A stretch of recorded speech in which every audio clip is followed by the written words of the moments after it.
Azərbaycanın 66 şəhər və rayonu gələn il dövlət büdcəsindən vəsait almayacaq. 2026-cı ildə Azərbaycanda 67 şəhər və rayondan cəmi biri öz xərclərini ödəyə bilməyəcək. Yəni ona dövlət büdcəsindən vəsait ayrılacaq.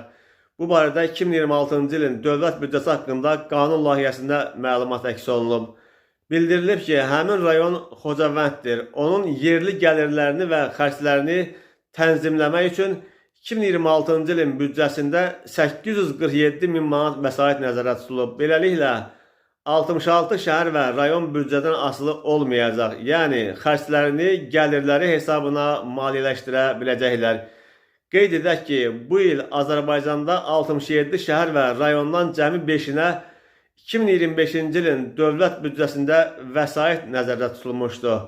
Həmin şəhər və rayonlar Cəbrayıl, Xocalı, Xocavənd, Kəlbəcər və Yardımlıdır. Onların yerli gəlirlərini və xərclərini tənzimləmək üçün 2025-ci ilin dövlət büdcəsində 5 milyon 287 min manat vəsait nəzərdə tutulmuşdu.